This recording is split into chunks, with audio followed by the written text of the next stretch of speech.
आणि चंद्रकांत पाटलांनी उद्धव ठाकरेंना एक प्रकारे गर्भित इशारा दिलाय। त्याच संदर्भातली पुढची बातमी।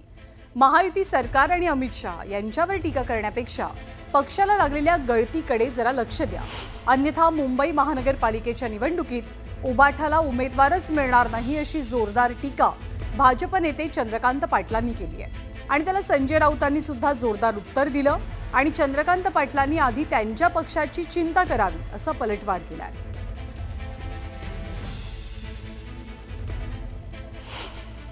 त्या अमित भाईंबद्दल केवळ तुम्ही सत्तेमध्ये नाही, तुम्हाला यायचंय परंतु घेत नाही म्हणून तुम्ही किती दुस्वास करणार। रोज तुमची माणसं चालली आहेत। महानगरपालिकेच्या निवडणुका येईपर्यंत तुम्हाला लोकांना घरोघर जाऊन आग्रह करा, हे उभं राहा की रे, कारण तुमचे सगळे सेटिंग लोक चालले आणि त्याच्यावर लक्ष देण्याच्या ऐवजी आता पुण्यात तुमचं काय राहिलं, 5 माजी नगरसेवक आले बीजेपीकडे। मुंबईमध्ये सिटिंग 57 नगरसेवक एव्हाना एकनाथ शिंदेकडे गेले आउट ऑफ 92। काय राहिलं तुमच्याकडे?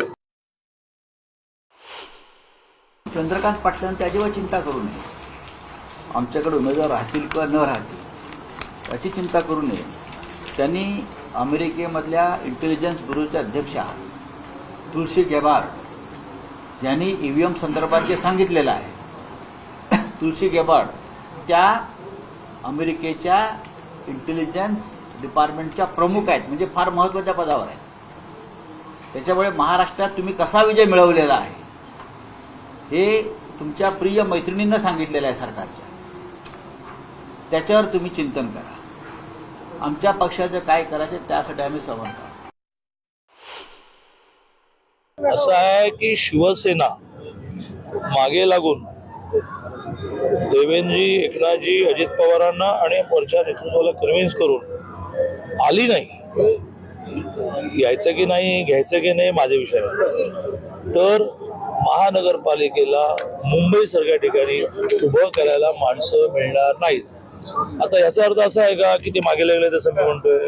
याचा अर्थ असा लागला आहे का की आम्ही नाही म्हणतोय तसं? मी आपलं प्रेडिक्शन दिलं की जर ते सत्तेवर आले नाही, गळती गळती गळती गळती गळती करत लांब सोडावं, कोल्हापूर पुणे माणसं नाही मिळणार, मुंबईत माणसं नाही मिळणार। संजय राऊत कधी सत्तेत गेले नाहीत हे त्यांना माहीत नसेल मी सांगतो। ती तुम्ही अजिबात चिंता करू नका। उद्धव ठाकरे नाही सत्तेत त्यांच्याबरोबर जायचं नाही, एवढे आम्ही लाचार आणि नीच नाही आहोत। चंद्रकांत दादा पाटलांनी स्वतःची चिंता करावी, त्यांच्या पक्षाची चिंता करावी। लांडा लाबाडा करून आपण सत्तेवर आलेला आहात, ती सत्ता तुम्हाला लक्षात हो। भ्रष्ट आणि चोर मंडळ